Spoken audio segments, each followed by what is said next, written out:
Well, hello to and you. A lot going on in the world today. I hope you got your free wings from Buffalo Wild Wings. I certainly did. I do know about what's going on. I have not heard the audio, but regardless, I've never heard anything good about that content career. Never heard anything good about hotel and coleslaw. So, listen, I will give my commentary on that very soon. But tonight, it is the Where is Wendy Williams documentary, part one and part two. I watched part two yesterday. And I watched part three and four this morning before coming on live at 11 a.m. with all you beautiful people. Then I went to Buffalo Wild Wings, got my wings, and then came back and finished out part four. So we do have a lot to talk about. Higher is waiting, lower is available. But either way, we are live on tour. Let me take down the psychotic intro. You see the virtual tour background, you hear the virtual tour music, and then there is me. Hi, everybody. Welcome in. I'm not playing with y'all. I got my free wings today, okay? So listen, with that being said, cheers to you. Mm-hmm. Mm. I got the hot barbecue. This is a Sprite strawberry punch from Wendy's. One of the best Sprites ever. All right. With that being said, let's do what we do and go on tour. We're going to kick off part one, episode one. Whew. I'm a crier. So in episode one, Wendy sits in her pink chair and the producer asks, what is your next chapter and what do you want to do right now? Wendy says she is free to be happy from the show. And the producer asks who is Will, and Will is her sexy best friend for life. Now, I will say this, right? The opening shot for me was very somber because I'm only used to seeing that purple chair or pink chair in one location and one location only on that set that you guys saw in the thumbnail.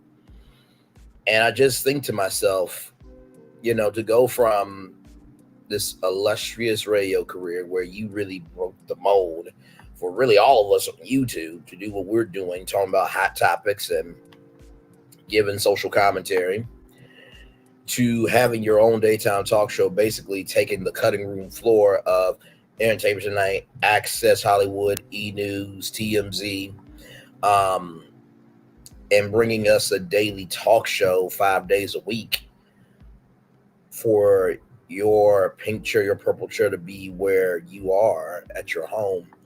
Um, I really did feel bad because ever since her show has been canceled, there has been another one like Wendy on TV.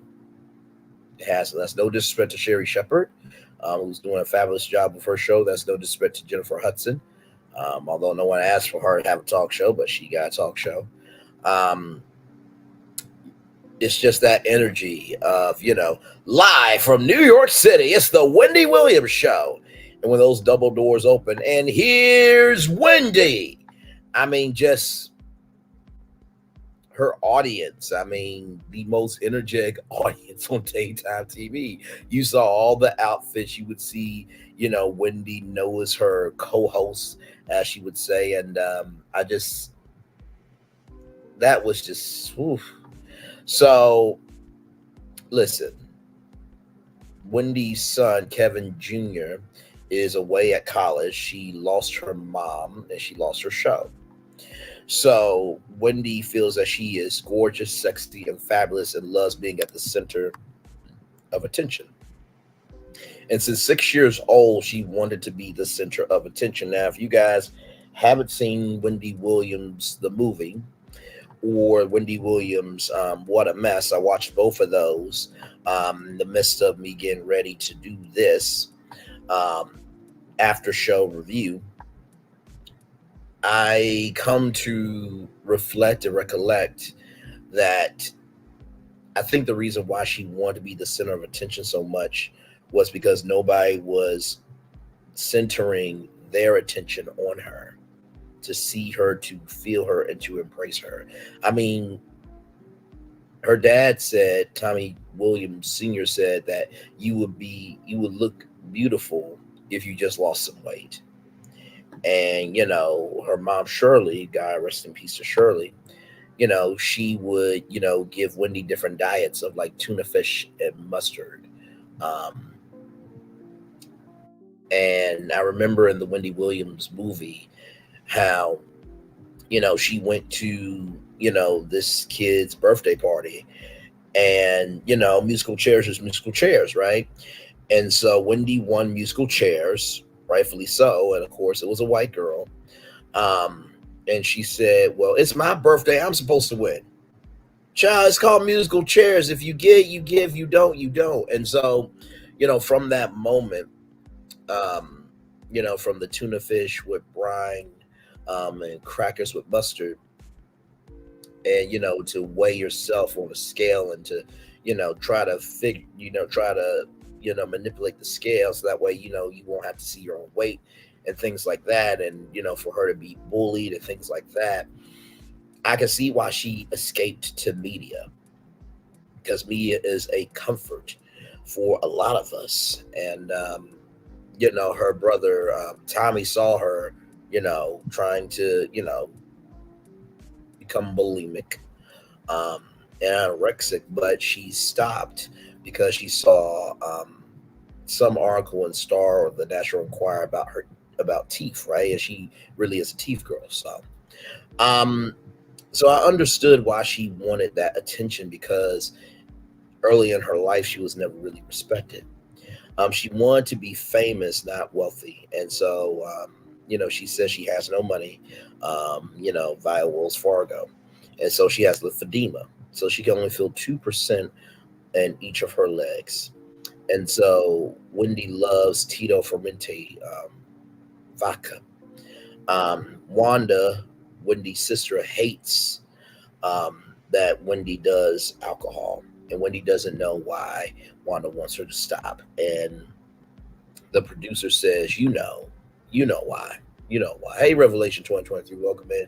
Glad to have you here. And so, for those of you who may not know what lymph, lymphedema is, let me bring that up for y'all, because I think it's important to have context of the subject matter that we're speaking about. I really, really do. Let me get lymphedema up here for y'all.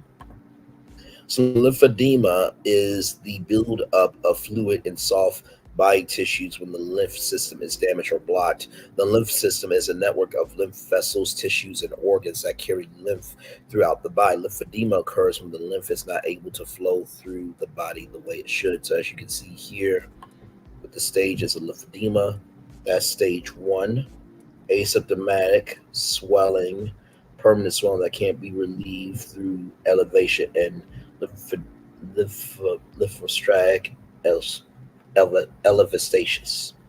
So that's stage four. So that is lymphedema, just to give y'all some context on Wendy with lymphedema and what that is.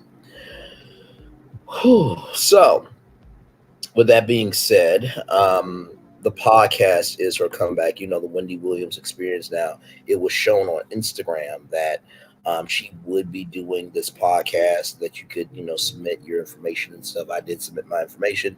Never heard back from Wendy and her team, because I wanted to be a guest on. I mean, she is a legend. Um, and so, the producer asked, does she know how many people actually love Wendy? And she said, next question.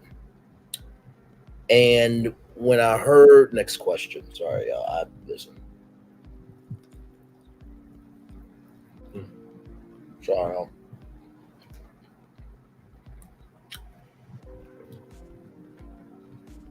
Hmm. When I heard next question, I felt, why couldn't she answer the question, right?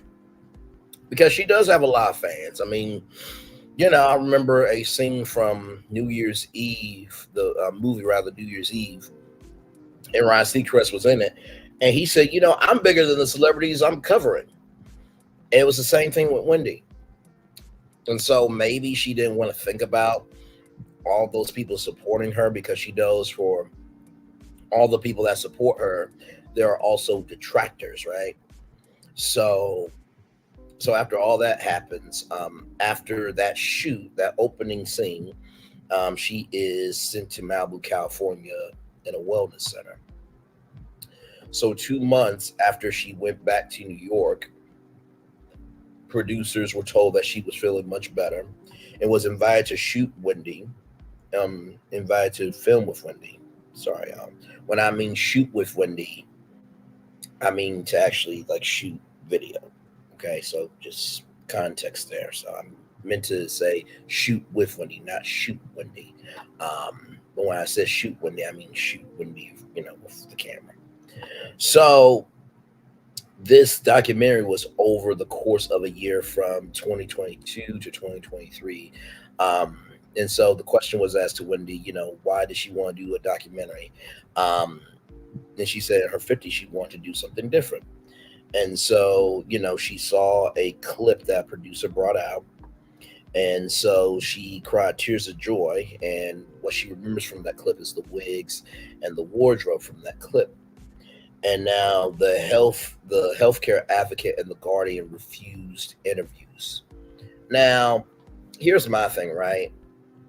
With the guardian that sued Lifetime, A&E Networks Lifetime, to block the documentary from airing, basically just tells me you're guilty of not taking care of Wendy Williams, just being honest.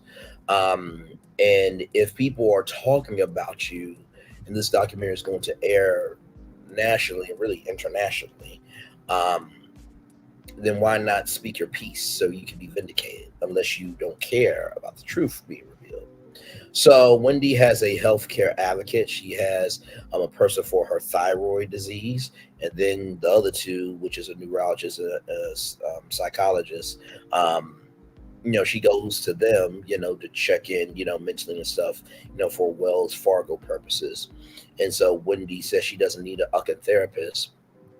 So Will Selby, Wendy's manager, and the guardian took Wendy to the wellness center, and so Wendy wanted people to stop talking about the wellness center.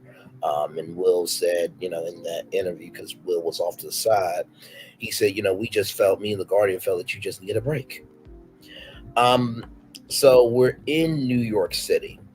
Will Selby, who was the manager for Wendy Williams, is going to take Wendy to Ari Moore, who is Wendy's trainer. So Ari Moore has the stability stick, right? And so the stability stick is supposed to help her get her balance back. And so, Wendy's like, I don't want to do that. So basically, Mr. Moore had the stability stick, and he wanted her to use her legs to stand on this wooden square, this wooden cube. Um, and she said she can only feel about 6% in each foot rather.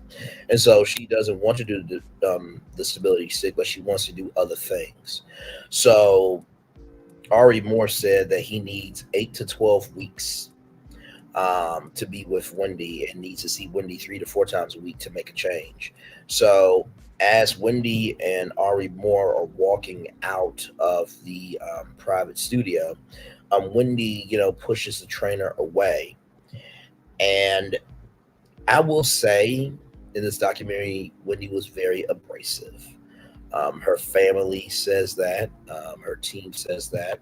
Hey, Nikki News, welcome in. Glad to have you here. We're just getting started. And look, I got my wings right here for free, y'all. So Nikki News told me in the chat that her husband got free wings too. I'm like, listen, I'm so glad that I was able to give something free to y'all today, because I'm that way with my family all the time. Like, if I see a deal and I know it's a free deal, it's a good deal, I'll let you guys know about it. I'll let you guys know about it. And so, Wendy, she was very abrasive. Her family says that. Her team says that. Hey, Nikki News, welcome in. Glad to have you here. We're just getting started. And look, I got my wings right here for free, y'all. So Nikki News told me in the chat that her husband got free wings too. I'm like, listen, I'm so glad that I was able to give something free to y'all today, because I'm that way with my family all the time. Like even today, there was a young lady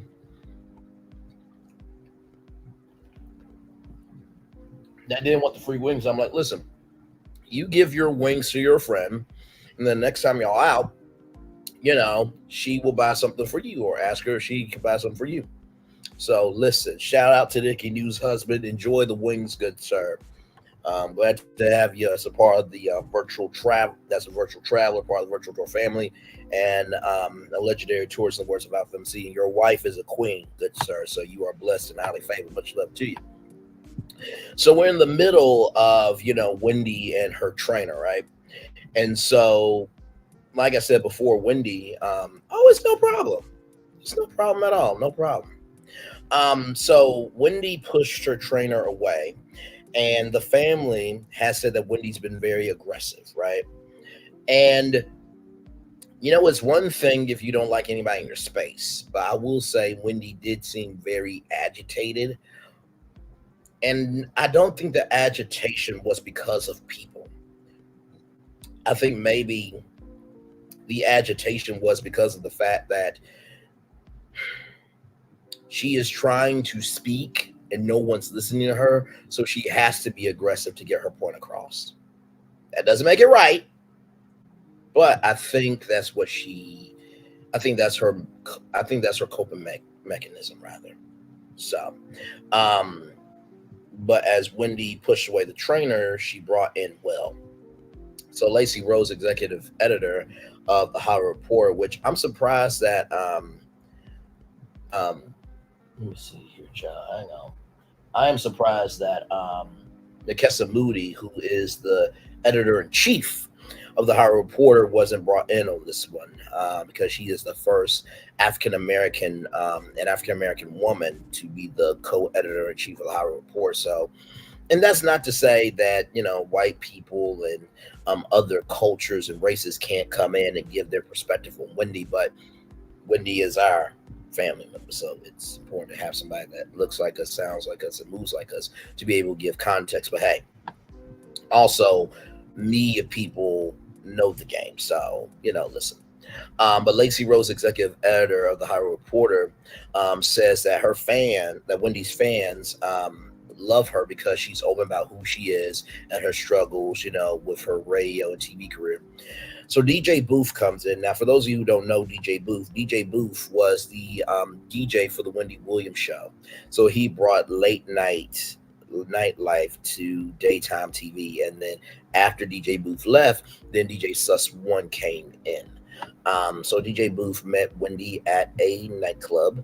Um, and he was also there the day that she passed out. Now, for those of you who may not remember, Wendy had a Halloween show, and it was a contest called How You Booing, where it was going to be 3 to 4 costumes, and Wendy and the audience would choose, and somebody would probably get like what, maybe $5,000. I'm making up the price because the segment never really. I think the segment continued, but yeah. So she was saying our first caress, and so she was kind of moving, and then you saw the crown,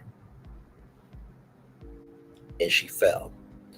And that was live. So for those of you who may not know, Wendy went live 4 days a week. Monday, Tuesday, Wednesday, Thursday, she was live. But Friday show she would tape on Thursday, and that Friday show that taped on Thursday would air Friday. So that would be her normal schedule, right? So I remember that moment when that happened, and I felt horrible. I felt scared and I felt worried of, for one, for those of you who don't know, um, daytime TV, honest stirs, Guardian's only job is to pay Wendy's bills and see finances, not babysit Wendy. I agree that should be her family. Her family should be doing that, and then a black accountant, a certified CPA should be handling the finances. I agree with you, honesters. Welcome in. Glad to have you here. So, like I said, I was worried, scared, and just like, oh my God, of Wendy passing out. So, for those of you who may not know how daytime TV works, um, usually it's a 3 camera setup. So, You got camera one is usually on the guest. Camera two is usually a two shot. Camera three is usually on the host. When Wendy comes out, there will be somebody with a steady cam to spin around her. When she would go, it's time for hot topics, and she would, walk. She would, skip to her seat. The camera would go around her, and then away we go. So that is how they do that. And then, of course, there's another camera that, the shady camera shots that would be, go to camera one, go to camera two, go to camera three. So that was all live. So I can only imagine, the show is already a high intensity show, right? If you've seen the Wendy Williams pre-show, before you see Marco, everybody put your hands up, and then Suzanne's like, we're live in less than 5 minutes, and then boss is walking 10, 9, 8, 7, 6, 5, 4. Give it up. Live from New York City, it's the Wendy Williams Show. And then, all the intro. How you doing, Wendy? And now here's Wendy. Double doors open. The crowd. And then, how you doing? How you doing? I'm doing okay. But before that, she would say hello to my fabulous co-host, my live studio audience. And then there you go. So, and they say Kevin Jr. Spent $100,000 on Uber Eats allegedly. And here's the thing. I'm going to give Kevin Jr. some love, grace, and space. Because imagine you're Kevin Jr., right? To have your mom going through what she is going through, not being around family. Basically, you're the cash cow for your staff, your crew, and a whole production company and stations that have paid to air your show. And Kevin can only do as much as he is given power to do. Or in the words of Chris Fletcher, we just do what they let us. And so, if he spent $100,000 now, I would rather spend $100,000 and invest it in myself. But also, too, he might have been depressed. He might not have known how to speak to Alex or Wanda or his grandfather or anybody in the family. I don't know if he has a girlfriend or not. But Travis and Kevin Jr. seem like the only two people that were able to support each other. I'm not saying that Kevin Jr. isn't connected to his family. I'm sure he is. They seem like a real down to earth family. Just like you and my family.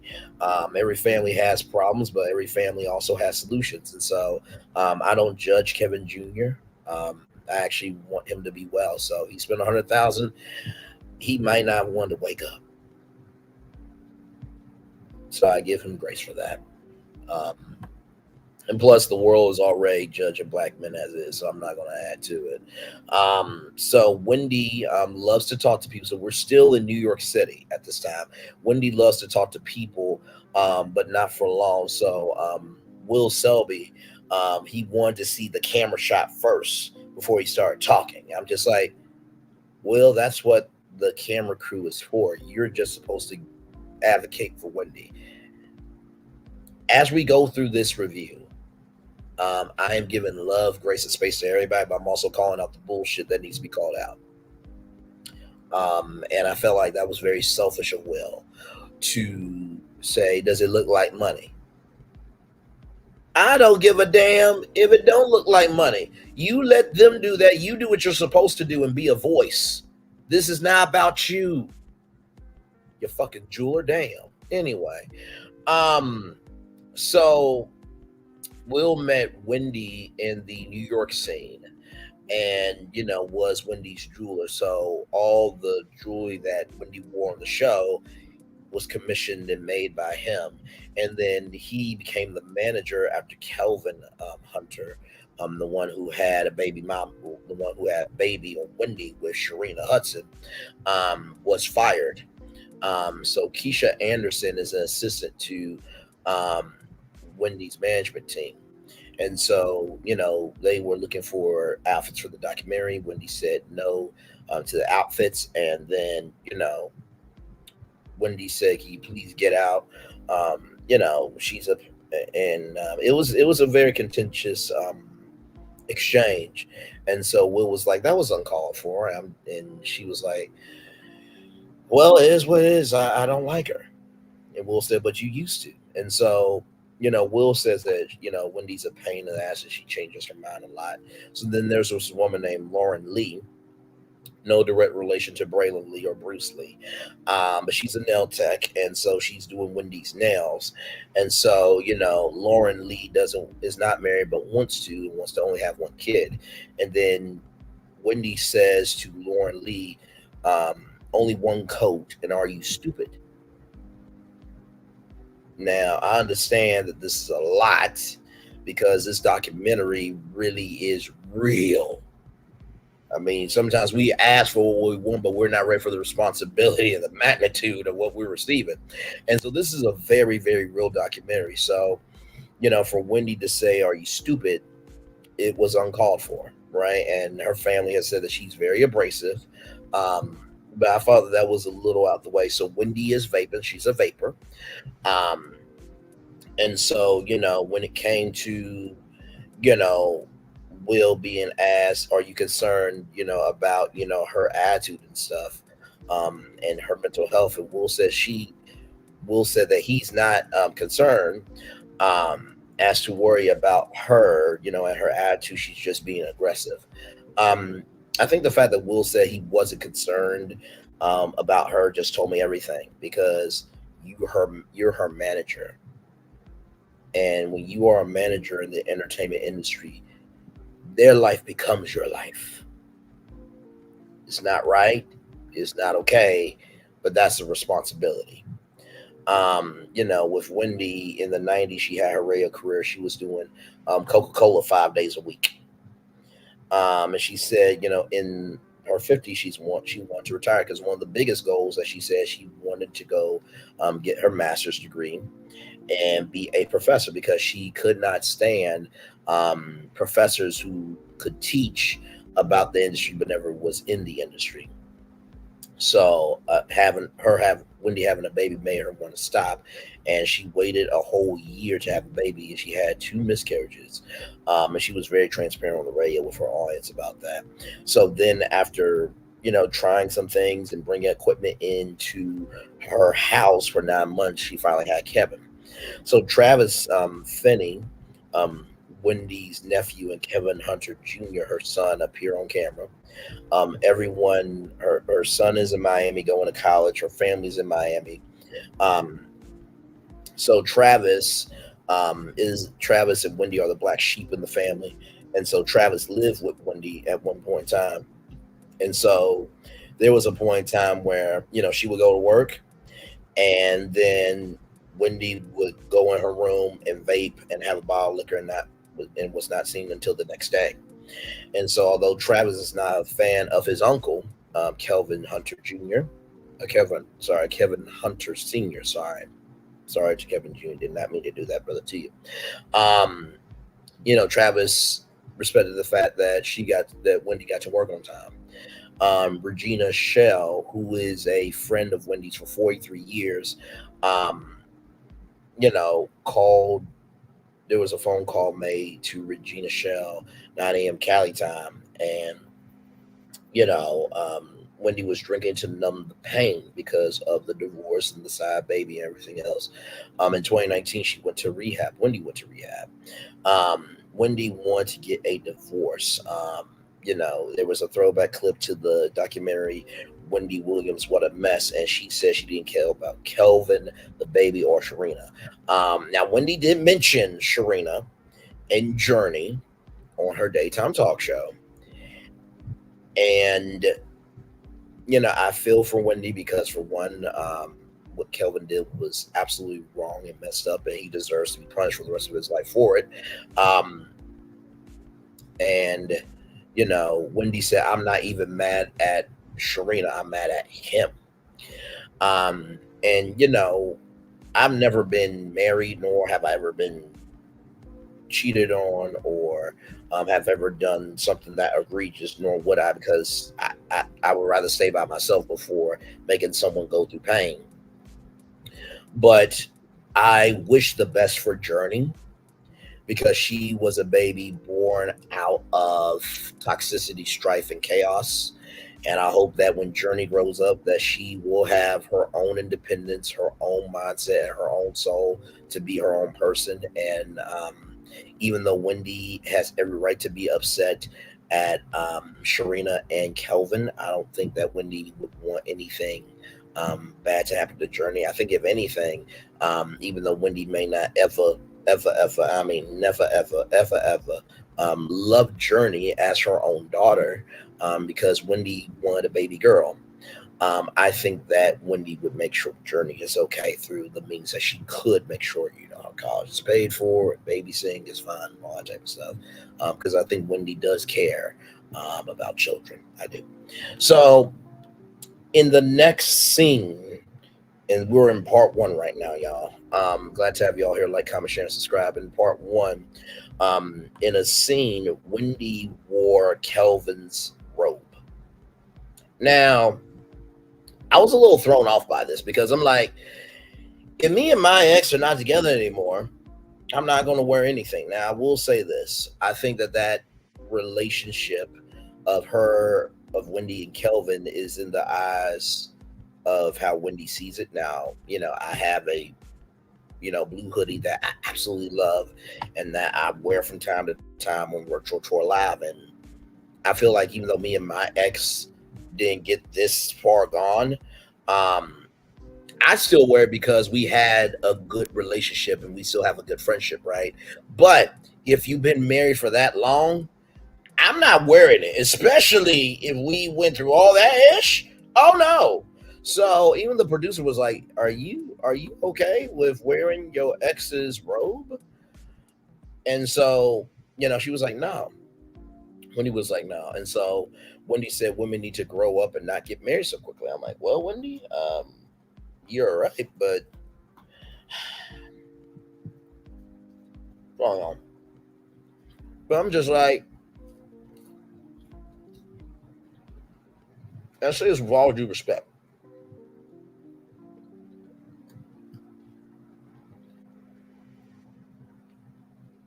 How can you tell women what to do, but you're wearing your ex's robe?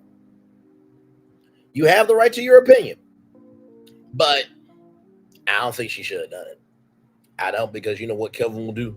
Well, y'all saw she wore my robe on her documentary. She still is in love with me. I'm still in love with her. I want her back. You don't give the enemy any ammunition to win the war. I'm just saying. I'm being real here. Like I said to y'all, I'm covering this from a media, black culture, and very foundationally soulful point of view, because this is already this is already a fiery furnace, right? And everybody who is saying who Wendy is, this, that, and the third, I'm not going to add lighter fluid to a fiery furnace. That makes no sense to me. So I am trying to navigate this fiery furnace with this documentary as much as I can, because at the beginning, middle, and end of the day, this is not my life. So he or she who has to send cast the first stone until you can cast and shut the hell up talking to me. But in the same token, everything in life is a lesson and a blessing. So that being said, let's roll on. DJ Booth became the caretaker. Um, after a while. So Wendy lived by herself, and Wendy was not prepared to live alone. DJ Booth said so. Shermie Abraham journalist for Vice was talking about, the change for live audiences, because you guys remember during COVID there was no live audiences, right? So everybody was trying to figure out how they would come back in the entertainment industry, and so basically, you know, eventually, people were able to come back to to studios, but you had to wear a mask, you had to be vaccinated. Even the crew and staff had to be vaccinated. But before all that, there was a thing called Wendy at Home that happened in 2020. A lot of hosts did their shows from home. Ella DeGeneres did her shows from home. Stephen Colbert did his shows from a office at the Ed Sullivan Theater. Jimmy Fallon did shows from home. So everybody did shows from home. And so DJ Booth um, would not just be the DJ, but he would do the cam. He would do the camera. He would do the lights. Um,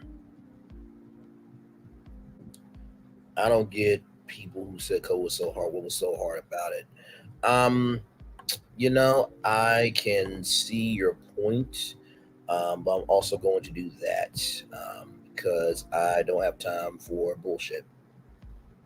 I don't. Um, if you have to ask that, then you didn't go through anything. Um, and what was so hard about it was the fact of, truly to me, there were people who lost their grandparents. There were people who lost their parents. There were people who lost their kids. There were nurses and doctors that could not hug anybody because they were that toxic. There were people who lost their jobs. There were people who lost their minds. There were people who lost money because they had to be at the hospital to pay for medical bills that they didn't expect to pay. It was to the point where only one person could be in the hospital room. So if you have to ask that, you didn't go through anything.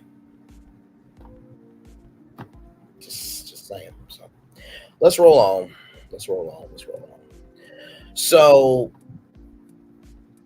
it got to the point where DJ Booth would drive up. Oh, by the way, DJ Booth also had to hold up the cue cards, and Norman was in at his home, and so they were doing the show virtually from home. And so there would be cognitive dissonance, in terms of memory and recollection and other things of that sort. And so DJ Booth would drive up unannounced, and would call to check in on Wendy. And so when Wendy had to go to the hospital, that's when she was at her lowest. And so Wendy needed 3 blood transfusions to save her life. So Kevin Jr. and DJ Booth saved her life. I think Kelvin was a part of that. I could be wrong. So fall of 2020, they went back to the studio. Wendy, the staff and crew, and the audience went back to the studio, but DJ Booth didn't. And I quote that he felt like he couldn't be a part of this version of Wendy anymore because from season 1 to now, things changed. And so there was an interview that Wendy did with Barbara Corcoran went out the way where Wendy talked about cats and she wasn't staying on point. So then we see Alex Finney, who we mentioned on this channel. We talked about her on Virtual Tour Live. Great personality as an anchor and as a reporter. It just seems like a really good person. And I'll say this, right? I know that some people are saying, like, well, why is her family exploiting her? Why is her family doing this, that, and the third? You have to remember, a lot of people have said a lot of different things about Wendy, rumors and theories and all types of things, right? So I think, her niece was just trying to do the best she could at the time. Imagine if a family member of yours was going through something this public and you had to be the representative, the mouthpiece, the energy for the family. That can weigh heavy on you. So let's give some love, grace, and space because we don't know what we would do in that situation. Um, so, Alex Finney has known Wendy for 32 years, and Wendy was not the same as Alex knew her for 15 to 20 years. It was a departure. So there was a conversation that Alex had with her grandma, Shirley. And grandma said that, Wendy was not well and told Alex to protect Wendy. So July 16th, 2021 was her last show. Deborah Mercury brought on guest hosts. Um, and so, Travis went to visit Wendy and they took her to Miami, right? And so, you know, after all of that, right? Because when that was happening, Wendy was on medical leave and things like that, but the show wanted Wendy back because they had station obligations and, the production company, the staff and crew, this, that, and the third. So Kevin Jr. said that at first it was the show and the family that decided to allow Wendy to stay in Miami, but the extension was based on her family. That's when the show got involved and it started to get very contentious back and forth. So February 2022, this version of the Wendy Williams show had to end, and Alex told Wendy about it. That her show was ending, and Sherry Shepard was taking her time slot. And so this took weeks and months for Wendy to get that the show was over. And so producers of the Wendy Williams show declined to talk in the documentary. So, um, so the producer asked, "What relationships would you like to heal?" And so basically,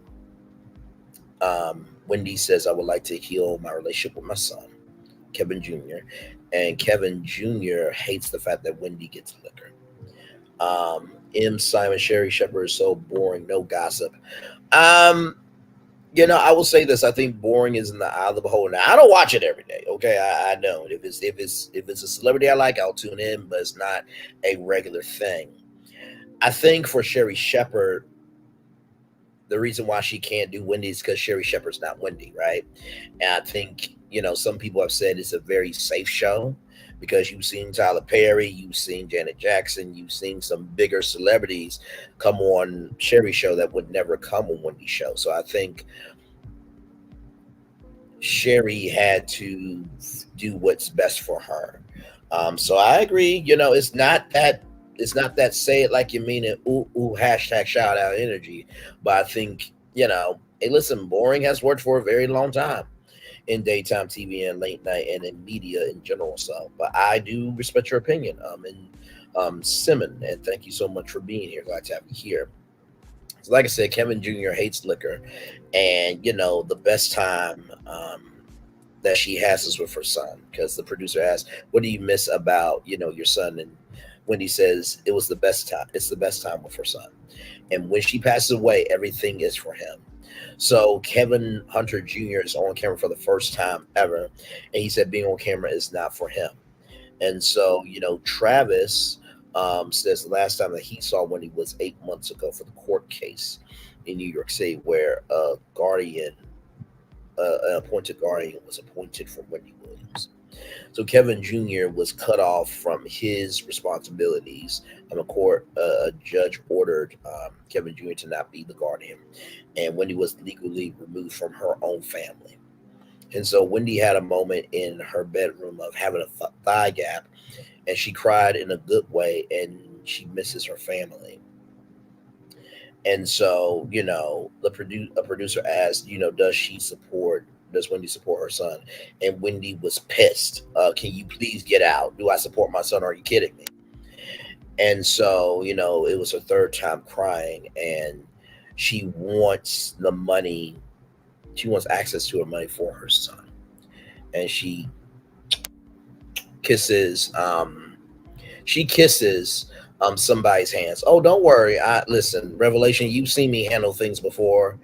I'm giving this review so much so that, like I said, intelligence isn't infected to ignorance. So it's all good. Love you, Valiant. Appreciate you very, very much. You know that. And so in the preview, Wanda, Wendy's sister speaks, Kevin Jr. speaks, and then Alex Finney, Wendy's niece, speaks. Now, part one, I felt really establishes the space where Wendy is right now. Wendy, to me, in part one, seems to me she's beginning to be open about understanding what matters to her, but not defining what she wants to embrace in her life as of yet.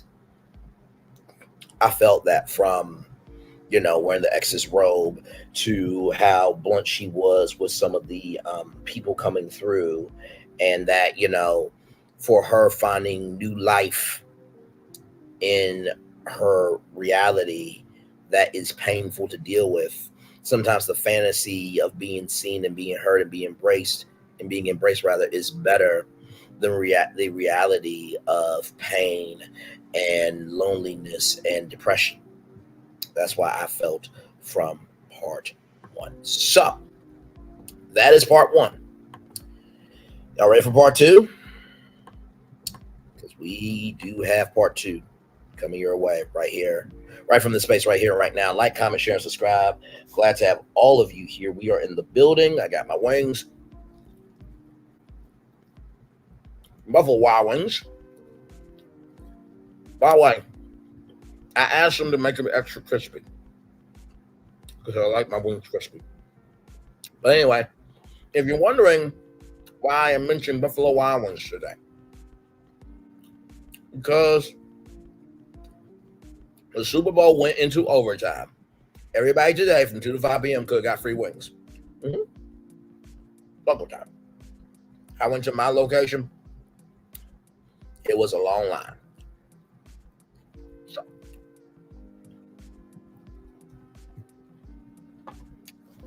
please forgive me for eating on camera. But I'm also branding myself as well, okay? So.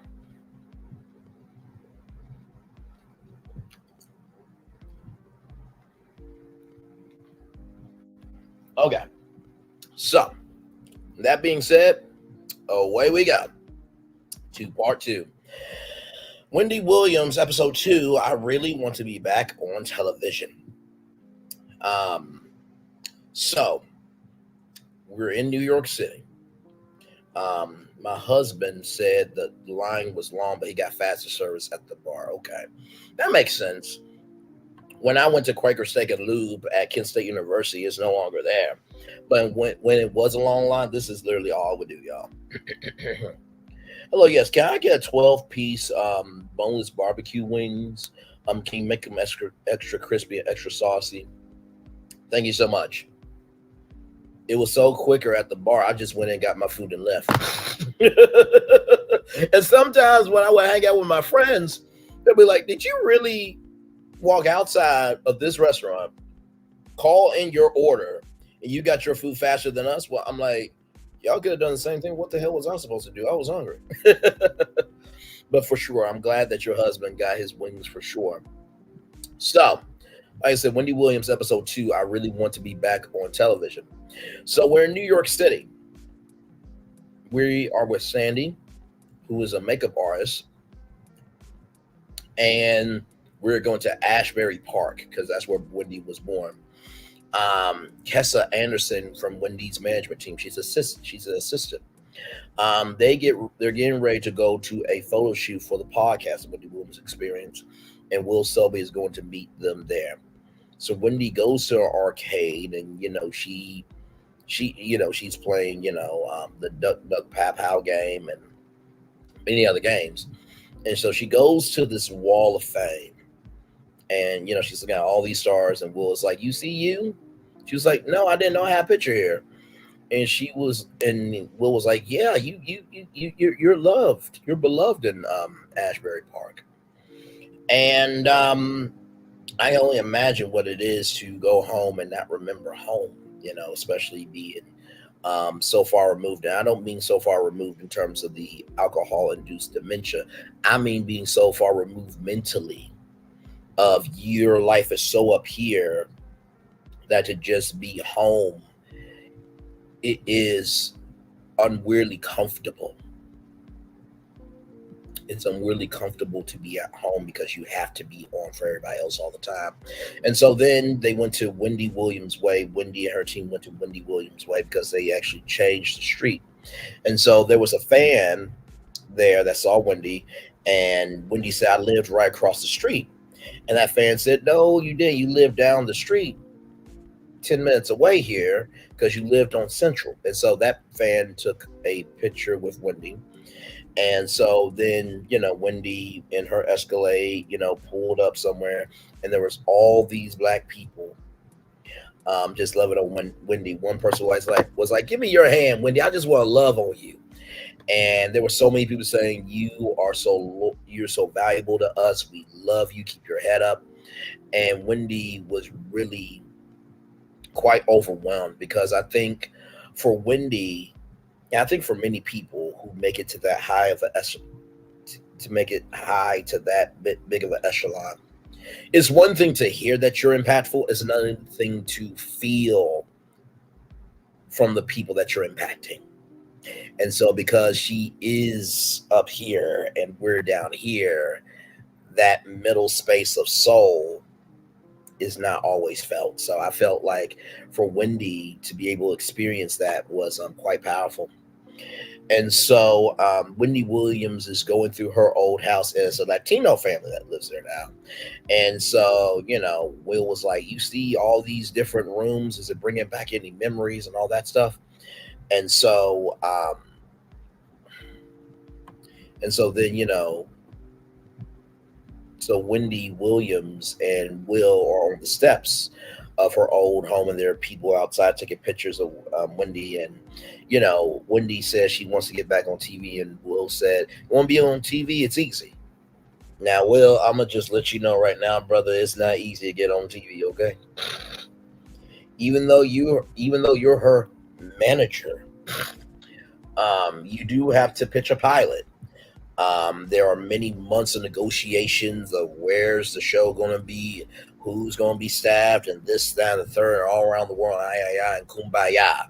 So it's not just easy to be on TV, because if it was easy to be on TV, everybody would do it by now. So it just went to show me that Will's not all the way there mentally to do this job. It was another indication to me. And so, Tommy Williams Sr., her dad, said that she always had a plan, and that Tommy Williams Jr., Wendy's brother, who he did the most when he was out here talking about Wendy and this and that. There was a clip of the Wendy Williams show where she was like, "Tommy, you talk about you. I'm gonna talk about me. Now no, don't push me, because I know stuff about you." And that was a very contentious battle for a while. And so Tommy Williams Jr. said that he's talking about the old times of the Wendy Williams show, and that he is pissed that she doesn't have her show. So we're back in New York City, and Wendy Williams is in her bed in New York City, and there's money laid out. Just you know how like you see like $1,000 and it's the band that says five. Not $5,000. You see how there's like $1,000 and there's a band that says $1,000. She had that type of money out in her apartment, and it was about 10 or 15 bands according to Will.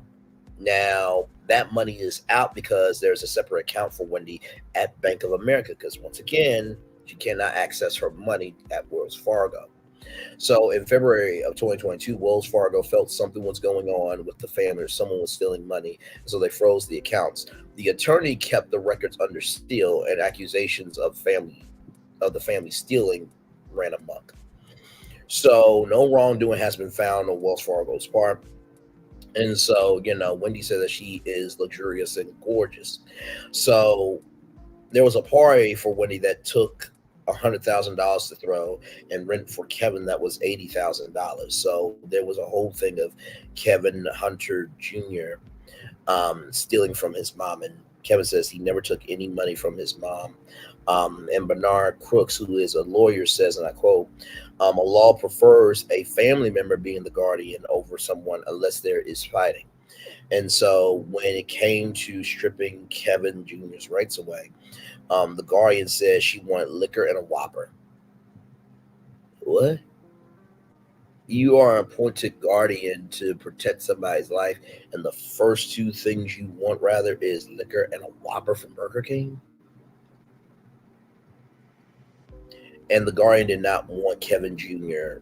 there at all with his mom, which I don't get. Now, let's just say if Braylon Lee was involved. I get not wanting Braylon Lee involved because I'm not related to the family.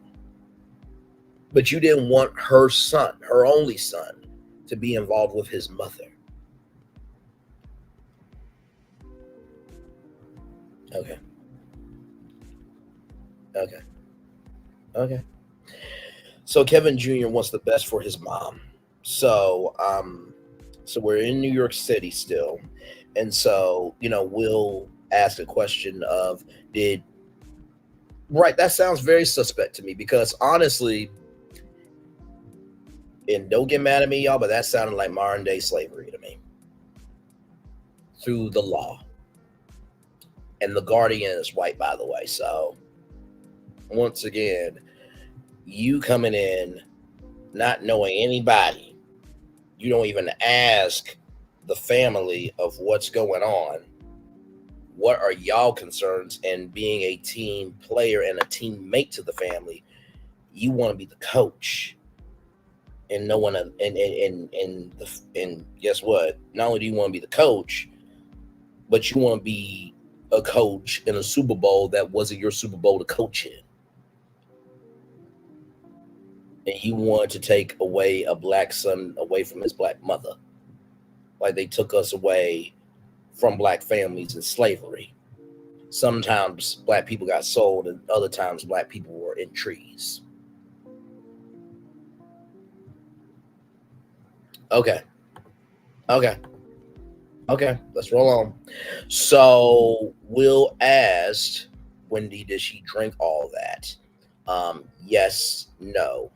And so it was a Kettle One vodka bottle. Now, some of you may not know this about TV, but when it comes to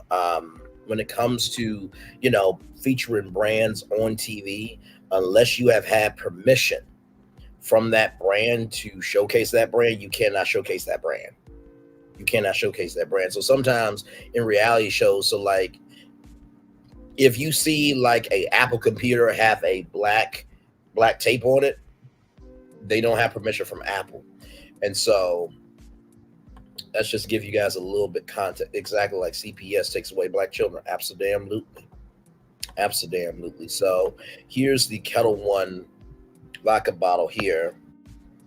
And I'm gonna show y'all how I know it's Kettle One because at the bottom of the bottle was this logo here. Okay, so that's how I know that. And then the top of this was Visit Us in Holland. So that's how I knew it was Kettle One vodka bottle, even though they could not show the brand. Okay, so just wanted to give you guys a little context on why you didn't see the Kettle One vodka label on Lifetime. Okay, all right.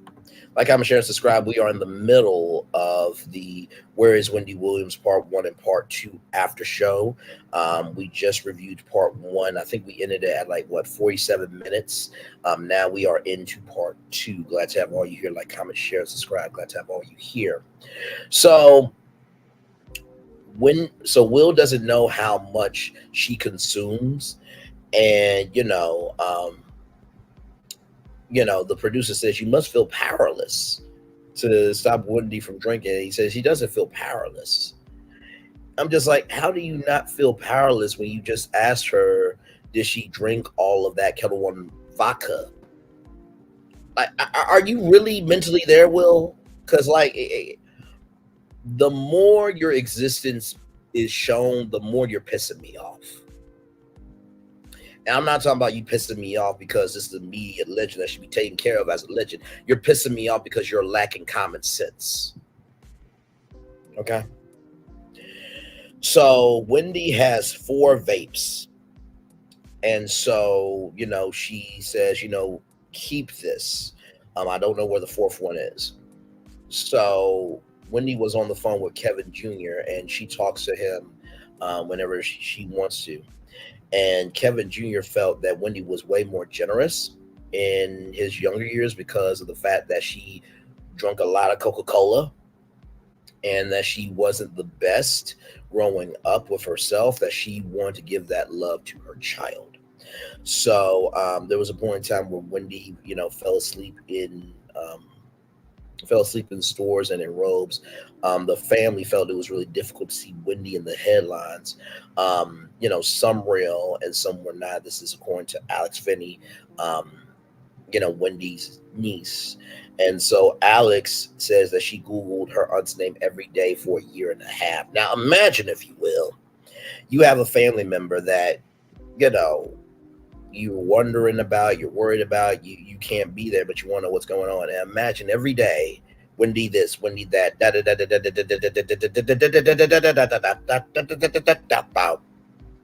every search result is negative.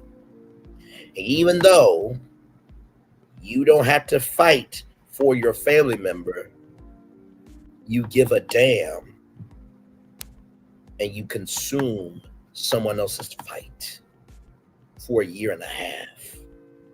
And to see that mentally every day, you walk outside, people talking about Wendy. She's an anchor at her news station in Florida. Even though they don't cover celebrity news, she probably has coworkers that, guess what? She's told them that her aunt is Wendy Williams. So she's probably had to ask.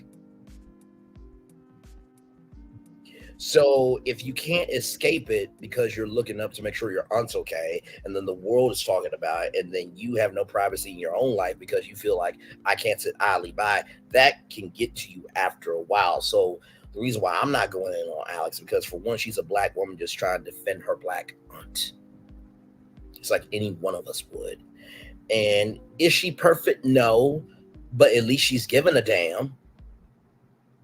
Because I would rather have an Alex Finney in my corner than some cunt named Original Straight No Chaser playing fake audio, or audio rather that is just conniving, vindictive, and just bitch behavior, and making fake text messages and dragging a whole black woman and her daughter and defending a fucking idiot that can't be responsible for what the fuck she does.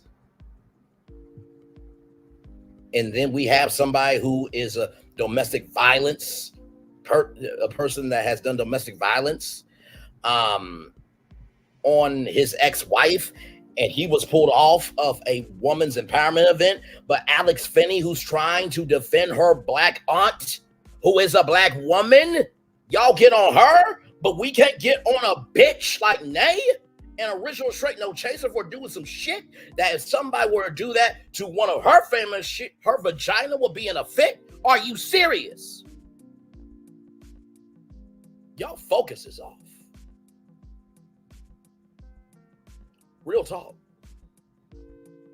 Let's roll the fuck on. We're live on tour. Like, comment, share, and subscribe. Glad to have y'all here. And listen, I wish everybody well. But also, too, I am so fucking tired of people thinking that because they have the right to say something, that they can't be called to the fucking carpet. If I gotta be responsible for what the fuck I say, you all be responsible for what the fuck you do too, and what you say. If I gotta be responsible for what I do too. Okay? Okay. Let's roll the fuck on. And if what I'm saying ain't true, don't respond to me. Don't give me the time of day. Don't even respond to me. But if you respond to me, it must be true about your bitch ass to some damn degree. It's all, ain't it funny how until it gets personal, that's when they want to give a fuck. So if Nay has a daughter, a auntie, a grandmother, a niece, a cousin, somebody in her life that's a woman that she cares about, and somebody did that to somebody that she knew, would she have the same fucking energy or no? But y'all getting upset with a black woman named Alex Finney who's trying to defend her black aunt from not fucking dying of circumstances that are not of her own making? You're upset with a black woman defending a black woman, but y'all will allow a black cunt like Nay to degrade a black woman and her mother? Get the fuck out of my face. Let's roll the fuck on. Now, back to part 2. back to point two. Back to point two. Wendy is doing the podcast because Wendy wants money. And there's this meeting that is happening with Sean Zarat, who is the publicist for Wendy Williams. And so, Sean wants a pilot taped for Wendy. Um, and so Will is waiting for the right deal to come. And so Will said that he doesn't want to do the pilot. But Sean says if you do the pilot, it will show that she's capable and more deals will come. Now, I agree with Sean in that moment, right? So then they talk about different guests: Puff Daddy, Fat Joe, Kiki Shepard. So Will believes that Wendy is ready, right? Because a producer asks, do you feel like Wendy is ready? And Will asks, well, I'm going to ask you the same question. And I felt like Will was trying to shame the producer and asking a legitimate question. Because from what I've seen in this documentary, she needs to be about her health, not being on a mic. To me. And so then Wendy wants Will to come upstairs, and then that person who's in the room with her next. So Wendy, is outside. She goes to dinner at this fancy restaurant, and she wants to be seen, but she can't go to any other table because the camera is projected, right? So, like I said, think about the three camera system. Camera two is on a two shot, or a three shot rather. Camera one is on Sean. Camera three rather is on Sean. Camera one is on Will, and then camera two is everybody in Wendy's camp. I'm breaking down the behind the scenes of what y'all don't see. So, with that being said, a lot of people feel like this is karma. This is said by, I think, Will or somebody. Yeah, I think this is said by Will. Um, Wendy wants a life, and she says she has no friends, and Will feels that Wendy's lonely. And so Wendy wants white wine, and Will blocks that alcohol from coming because Kevin Jr. says that he doesn't want any alcohol for his mom. And so for that, Will, I will give you 0.01% of credit for doing the right thing. So Wendy says she doesn't miss her family, but she misses her son. Now, remember this point because it's going to be a very contentious point a little bit later on. So Kevin Jr. feels that Wendy doesn't have anyone in New York. And that Kevin Jr. feels like that Wendy has made it a good look that she's okay, but really it's not okay. What she's going through is not good. So then we see Wendy. Now we're still in New York. Now Wendy is sitting there with magazines and says she loves Jennifer Lopez because she's a friend of the Wendy Williams show. She was on the show, but feels like Ben Alpha can be dropped, so he needs to get in line. So Wendy loves liquor because she cares for it. So Will says that he has found liquor in the bathroom and bathroom cabinets, closets. And so Wendy is so bored. And she's talking to Sean at this time. So Wendy tells Sean to get liposuction and says the face is great, but go eat something to make you fatter. And I'm just like, I didn't know whether to laugh or to be like, what the actual hell? Like, you can't just say that. I was just like, what is this? What the hell is this? So Wendy is going to be going to California for 2 to 3 weeks. And, Wendy is telling Sean that dumbass Will is going to be gobsmacked with what's going to happen. And Wendy, this is her word. These are her words. She said, fuck Will. I will smoke while I smoke, eat while I eat, and liquor when I liquor. And that she does not need Will. So then Wendy is getting rid of stuff for a pop-up event to make money because, once again, she has no access to her money at Wells Fargo. She's very aggressive to Sean. Wendy is very aggressive to Sean. Travis says that Wendy has tough skin, and 10 years ago, that started to change.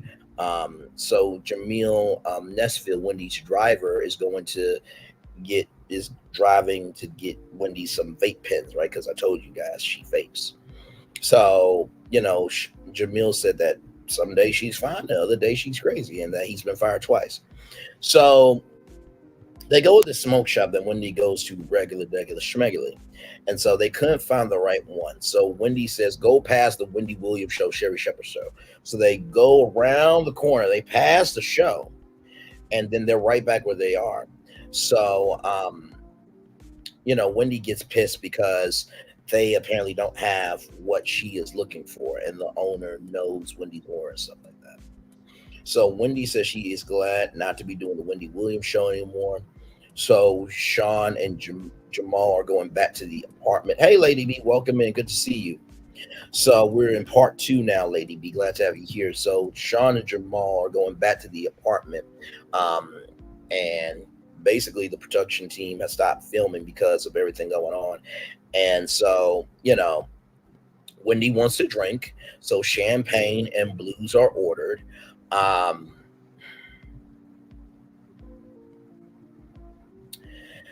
so Sean says, Wendy is losing memory, and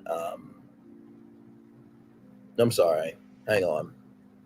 Jamil says that Wendy is losing memory and is not the same Wendy, and so in order to drive Wendy around needs to be a super paycheck. So Sean said, because Sean and there's a producer and Sean, and they're having an interview. So Sean says, after what happened that night, they didn't eat or nothing. They just was talking.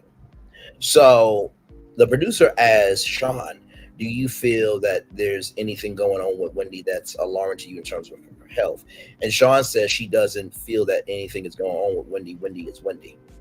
And also, too, Sean says that Wendy can control herself and that drinking's not a problem.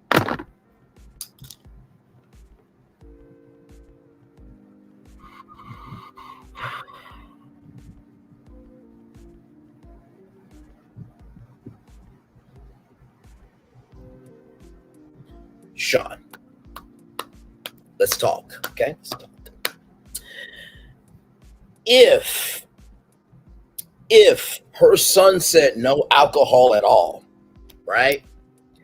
And Will had to tell the people not to get white wine, right? If she drunk a whole Kettle One bottle of vodka, right? If she's ordering champagne, okay? See where I'm going here, Sean? Now, I'm on the outside looking in just like we all are. But for you to say that there's nothing alarming about Wendy and that she doesn't have a drinking problem, I don't know if that's your, I don't know if ignoring the truth is your coping mechanism or if you're being that damn stupid on camera to be seen. Because are you kidding me? Are you actually fucking kidding me? Is this what you want to do with Braylon Lee? You're a publicist that publicizes information supposedly on facts. And you have the black dassy, black parksy, and black imagination to say that Wendy can control herself? And that she doesn't have a drinking problem. And there's nothing about Wendy's health that's alarming to you. Yeah. Okay. Okay. So then, several days off of filming, Wendy was supposed to meet with a woman whose company would help her sell her wardrobe accessories for the pop-up event, I think. So Wendy was bored, and her health seems to be worsening. So this is still in New York City. So Keisha said that Keisha Anderson, the assistant for that's on Wendy's management team, said that her eyes rolled in the back of her head and her words were slurring, and that she was knocked out sleep with her mouth opened, and that she heard throw up right by the door or something about throw up. And cat food was all over the place. And Will is giving Wendy 1 hour to get ready. And Wendy says, the cameras here are my friends, not Will. And, what, and so basically, there's a meeting that needs to be rescheduled, right? And, what time are the people coming and things like that. And so Wendy says sorry to Will because Wendy didn't know if it was Will or somebody else. Wendy Will doesn't ask about Wendy's mental health because he doesn't want to know how bad it is. But yet you are her fucking manager, you dumb Mitch. Are you serious with me right now? You don't want to ask about Wendy's mental health, but you are her manager managing her comeback. Are you serious right now? Is this what the fuck we're doing? Sir. Okay. Okay. Okay. So then the preview, Sean Zamari meets Alex Finney, the niece. Alex said that she's never met Sean before, and you know, Alex says that random people are stealing money from Wendy. Alex says random people, and then Wendy says they're stealing money from me. Alex says it's giving desperate energy, and Wendy says relax to her niece.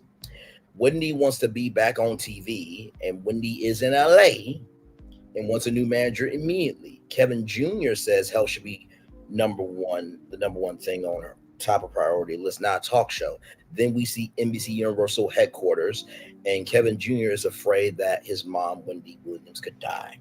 And then Alex says that she does not know who this version of Wendy Williams is. That is your part one and part two review of Where is Wendy Williams, the documentary that aired on Lifetime this past Saturday at 8/7 Central. I'm going to drop the link right now because I know that some of you have a lot to say, and I know I have a lot to hear. And I want to hear from you all. So this is your chance to come on up and give your take. The link is pinned if you guys want to come on up.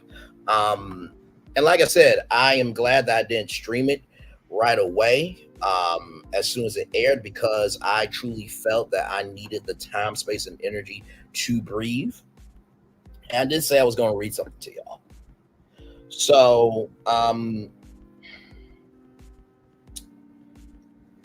Alex Finney, right? And you guys know that she has a Instagram, and she said no personal messages toward her Instagram, but she did have an email address. So I emailed Alex Finney, and I want you all to know the email I sent. So let me get that together. Now, I don't do this for every single thing, every single interview that I want to do, but I felt that this was only right. Okay.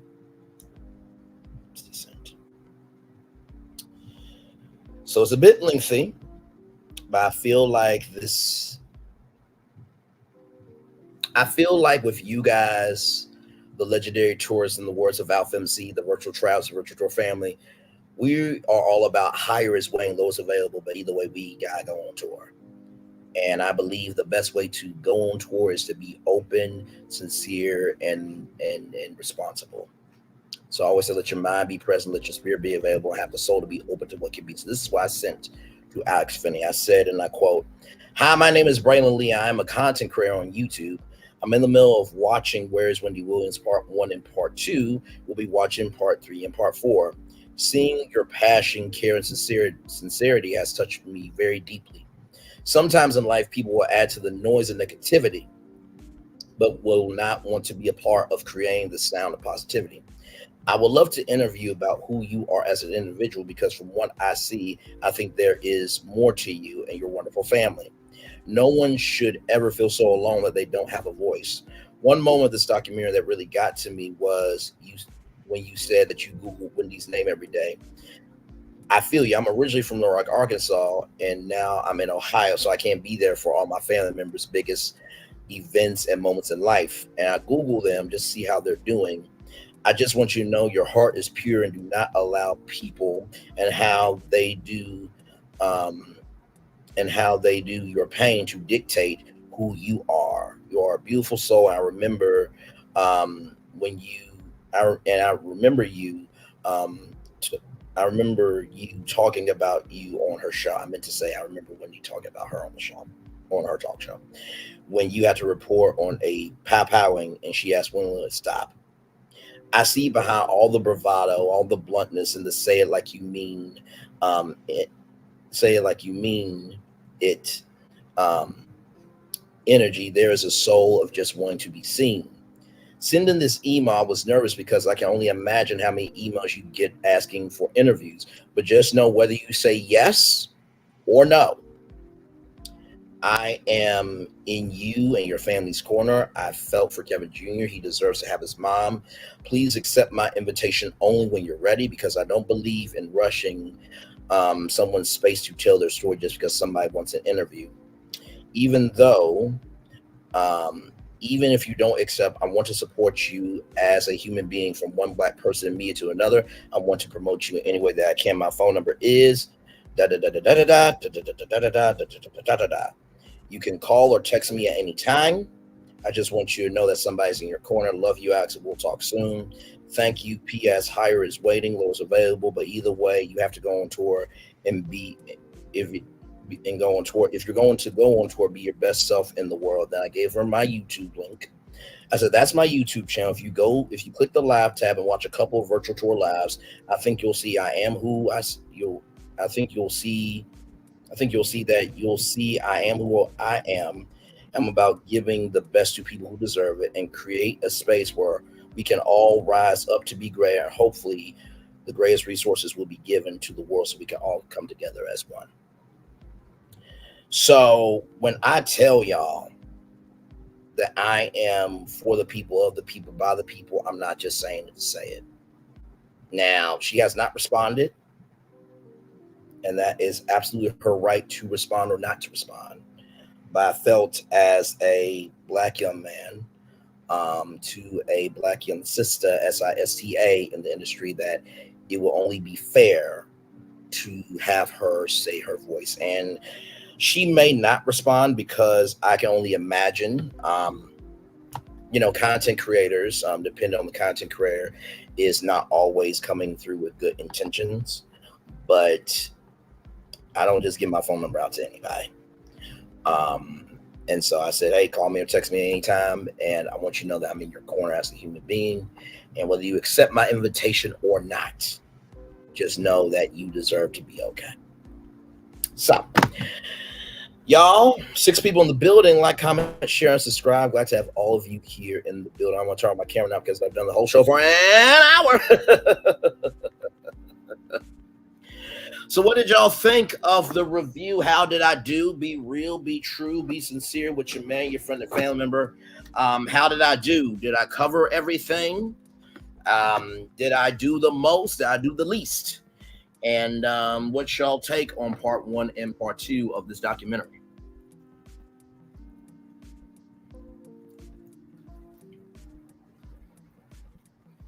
Mm.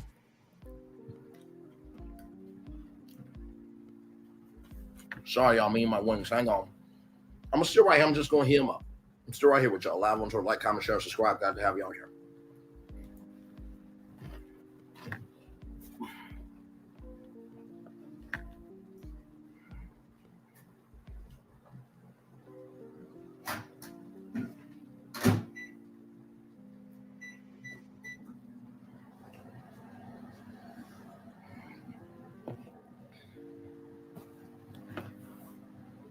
Okay. It's all good. It is all good. Um, and like I said, I think part one and part two establishes where Wendy is right now. Like I said in part one, I feel like we are establishing what she wants to care about, but she doesn't know what to embrace. And I think in part two of make sure I get this right. And I think in part two of I really want to be back on television. I think she wants to be back on TV because that is her safe zone. Just like artist is on a stage or a painter is in their studio, they miss their comfort zone because it's a place of no judgment. And when you're not in your safe place, you're in a dangerous place. So that's why I feel like part one and part two establishes. Now, like I said, tomorrow night, I will be reviewing part three and part four for you all. Let me show you all the thumbnail for that there.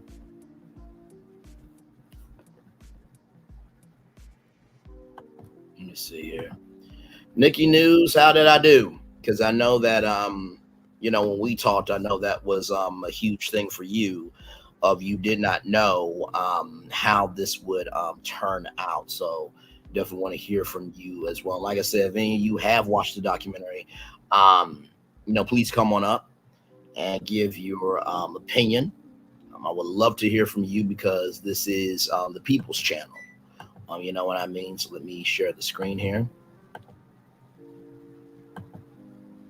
And there is that thumbnail right there for you all.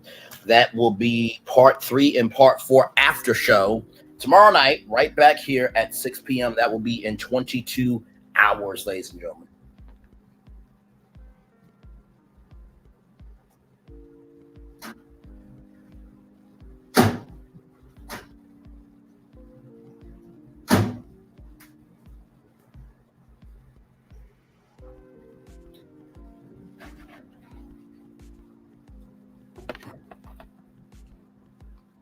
Okay, I'm back, y'all. I'm sorry I had to get my wings.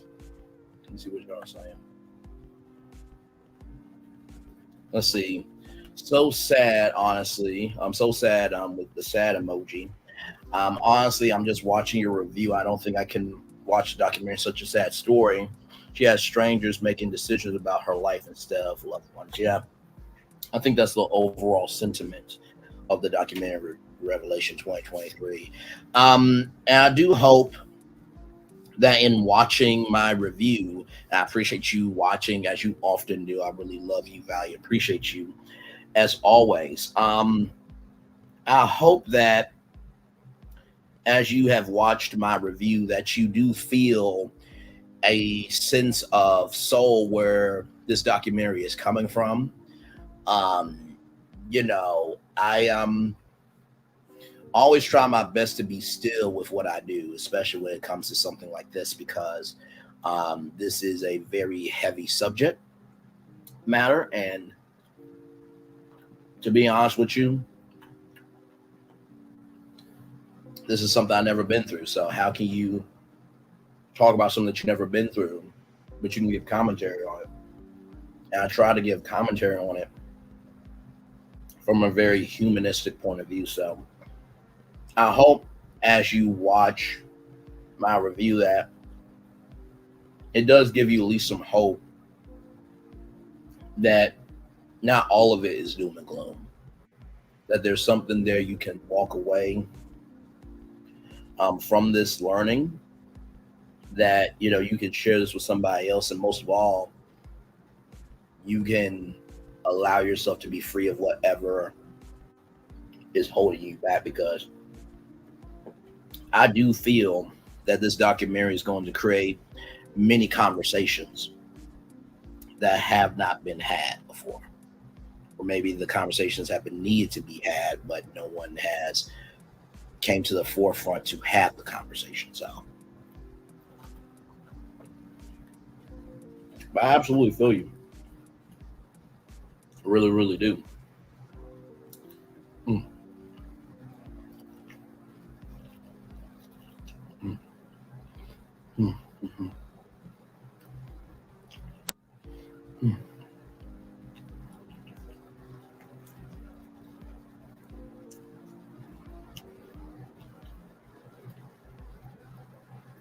And by the way, shout out to Lil Paulette and the gang, because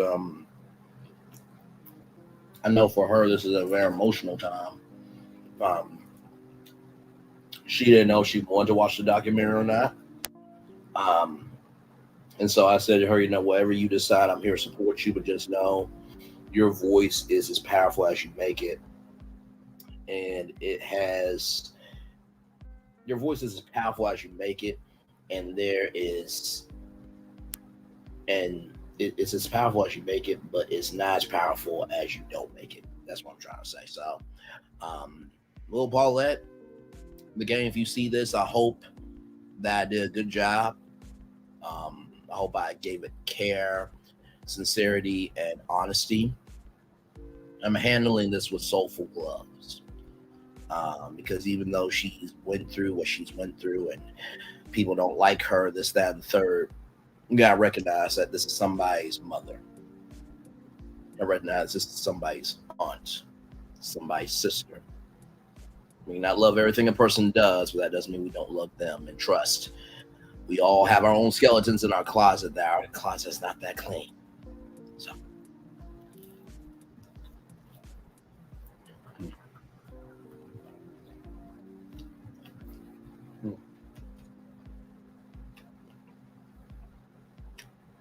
same, same.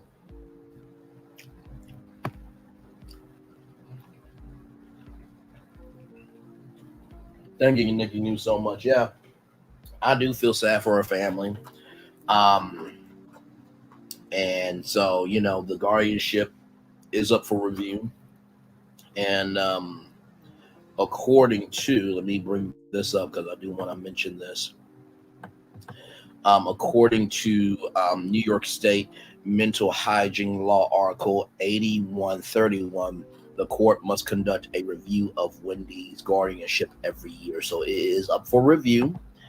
And let's pray that this documentary will add insight to her guardianship and that it will be dissolved. And the family will be able to do what they need to do so Wendy can make that comeback. So,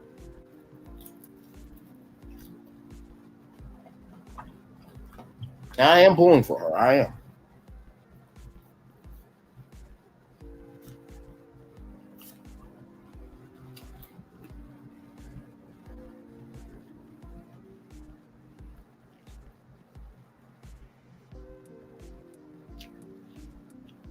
Mm.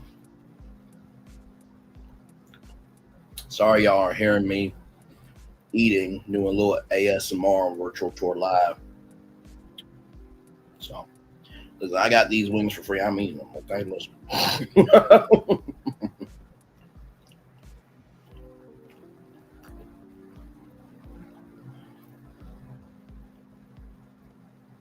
And like I said, I think that this is going to be talked about for weeks to come because feel like everyone's perspective is going to be different on this. There's so many different ways, and all we can do is what we can do. So,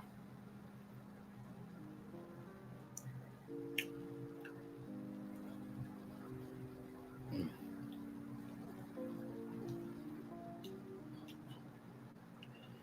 Ooh, Lord.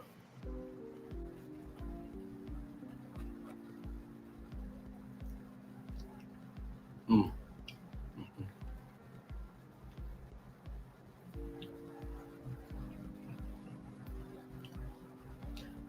I don't know if Sherry Shepard talked about this today or not on her talk show.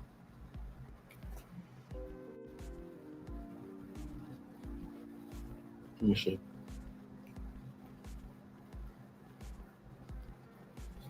Mm. Let me see. Sherry Shepard.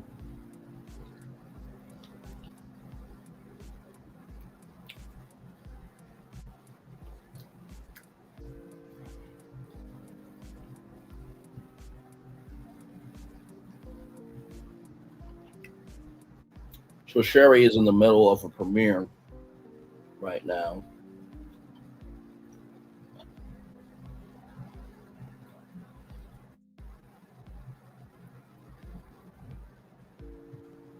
So I'm watching on silent mode because if you play any clips at all, it will it will give you a strike. So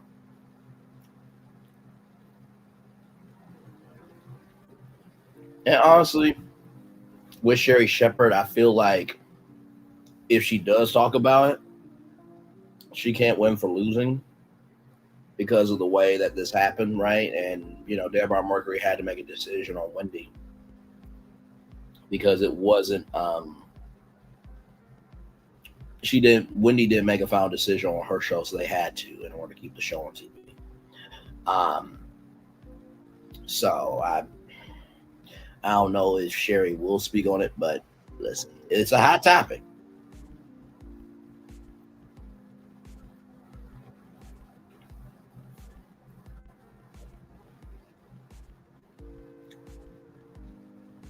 So it looked like she talked about her trip to Niecy Nash, see her friend, she at the Gills Awards.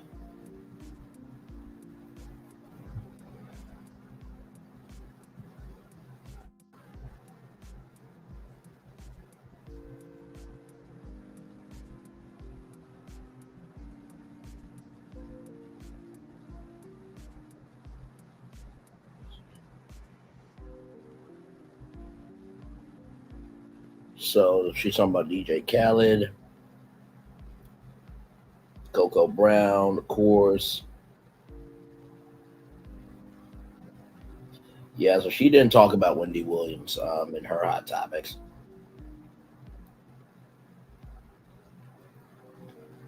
I think it was probably best that she didn't talk about because, like I said, she's not gonna be able to win for losing. You know what I mean? So,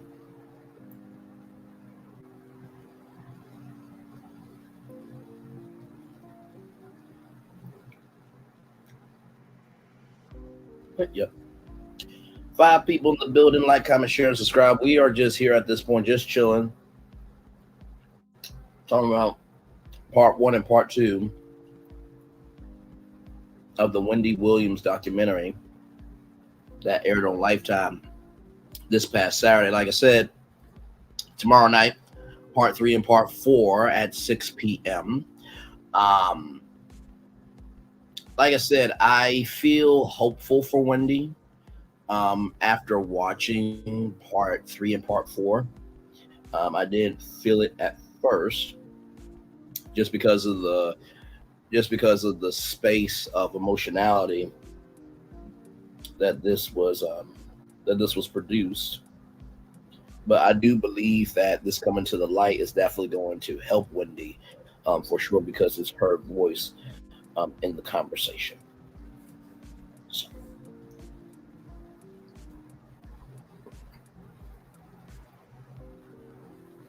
let me thank everybody for being here. Nikki News, thank you. Revelation 2023, thank you. Lady B, thank you. Hawana Karma, thank you. M. Seaman, thank you.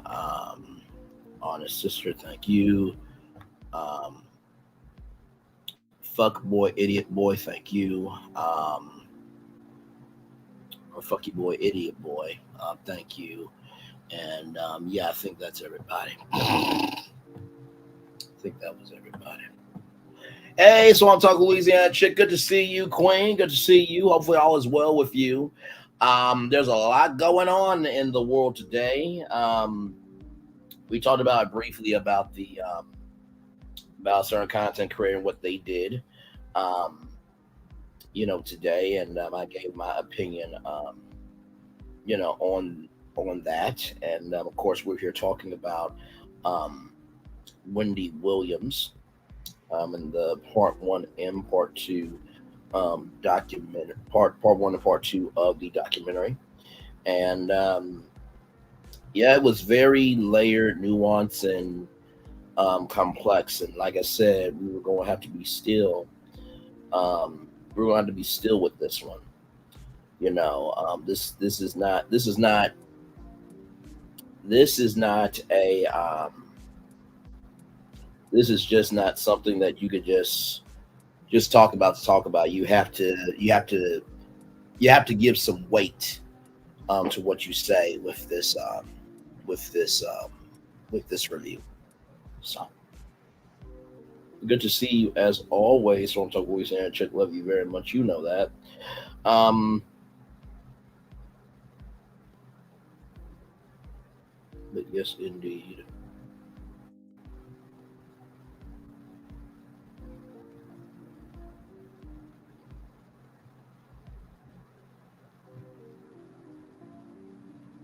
Four people in the building. Thank you all so much. We're just chilling out at this point. If you guys want to talk about anything else, let me know what you guys want to talk about. Um, otherwise, we're just chilling at this point. Really are. But yeah, so. And I will say this too. I think with this review, it almost reminded me of the giving you the real T and Lexi interview. Not so much for the fact of there was family trauma, but I think of the fact that this is a deeper level of complexity than Lexi. Not to say Lexi's pain doesn't matter because it absolutely does. I think when we're talking about Wendy Williams, we're talking about a woman that from 6 years old said, and I quote, I want to be the center of attention, right? And trying to chase that dream just to have peace. What I mean? So it's definitely quite a lot to take in, quite a lot to take on, quite a lot to navigate through. So yeah, it definitely reminded me of that. So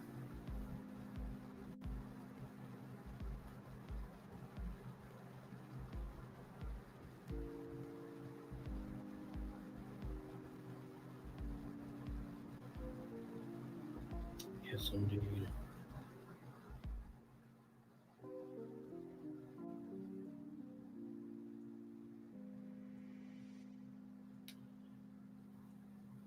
Hey, there she is. Nikki News saying, hey, the Swamp Talk Louisiana Chick. By the way, y'all like, comment, share, subscribe. The Swamp Talk Louisiana Chick. I think she's almost getting close to 200 subscribers now. And she is rising and rising and rising and rising to that greatness. She will be at 1,000 before we all know it. So I'm speaking that life into her for sure. And yes, indeed. Yes, indeed. Yes, indeed.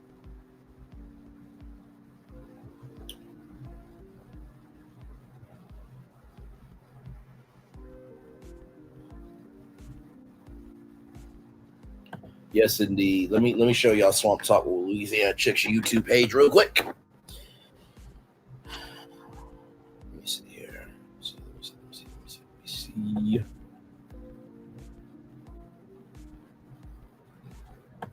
Swamp Talk with Louisiana Chick 318 here.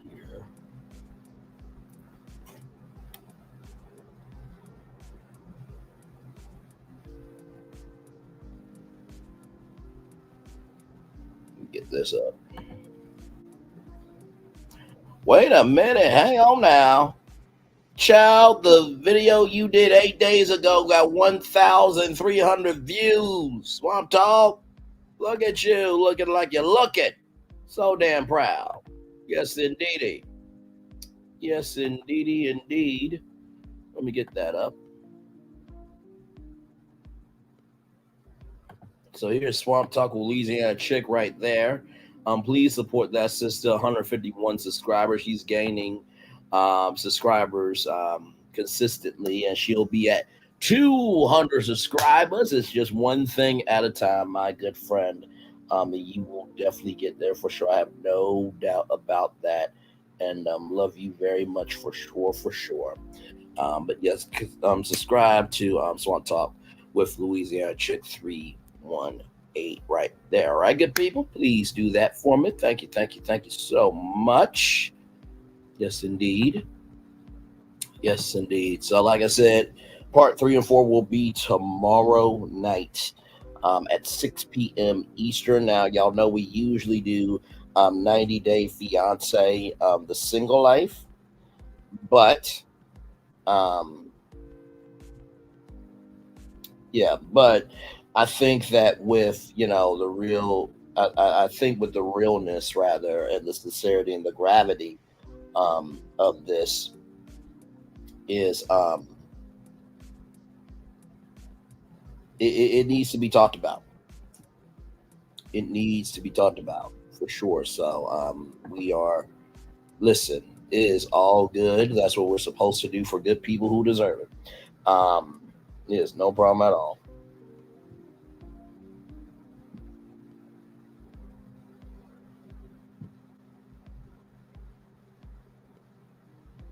There's no problem at all. That's what we're supposed to do for people who actually deserve it. So, but yeah, yes, indeed, we are indeed just chilling out here. Glad to have all of you here. Yeah, we're chilling. So if there's anything you guys want to talk about, feel free to come up on StreamYard. If you did see the documentary, come up and give your take. We did the review. I think about an hour and some change. Went through part one and part two. Um, and I tried my very best to be loving, gracious, and kind where I could, but also say what needed to be said, but in a way that still had soul. And that's not easy to do with a review. That's why, really, truly, if you are going to be a content creator, you have to know when to hold your emotions and when to release your emotions. And that, trust me, ladies and gentlemen, is not always the easiest thing to do. Um, you know what I mean? So,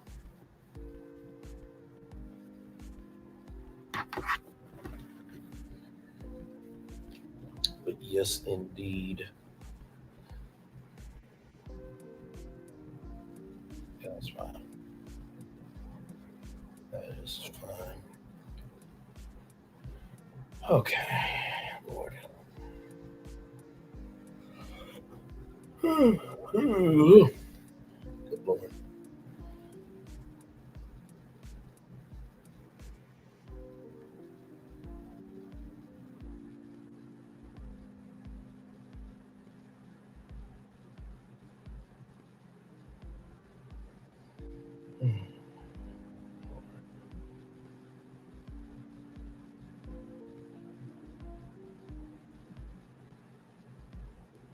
It's so much going on, y'all. It is it's quite sad.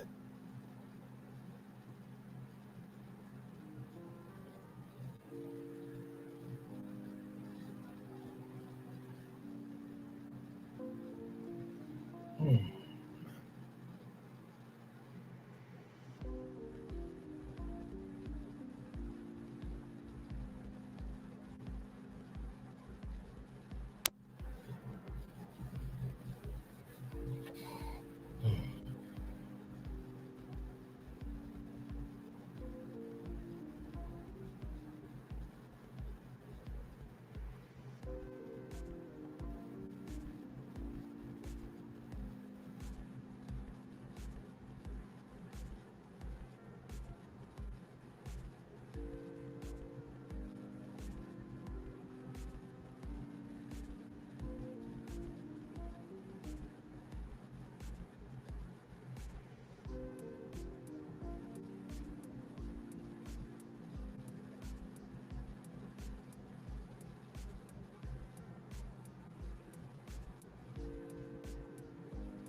Hmm. Good Lord Jesus.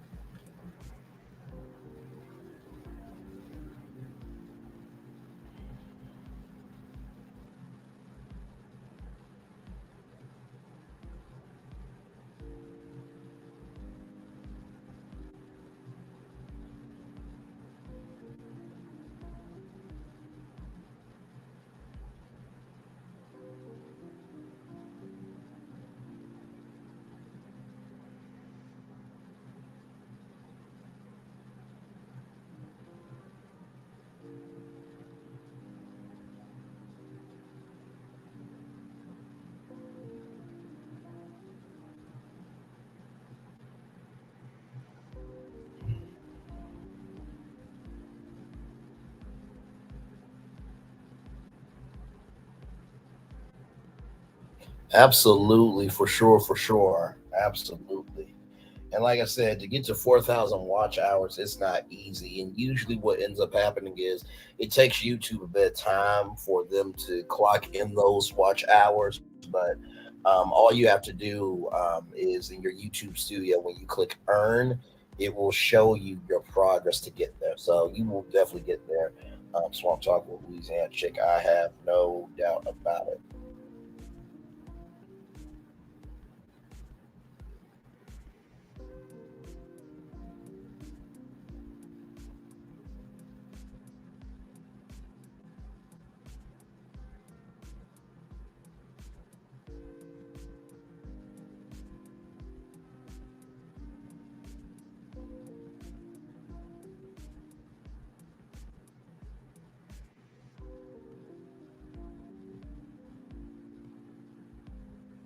My Lord.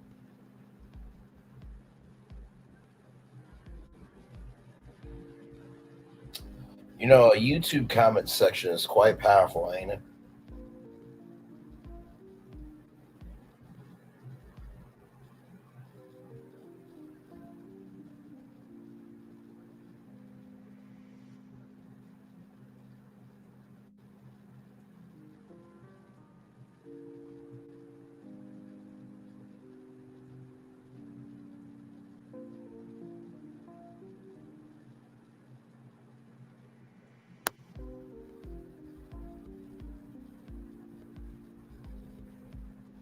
Okay, no, understood. You know what? I think I'm gonna log off too, just to support, just to support Queen Sheba, because she is good people. So let me, because I think we've done everything we need to do, right, y'all? Can I get a yes in the chat or no if we done everything? Because I think we did everything that we need to do tonight with this review, and hopefully you guys have enjoyed it.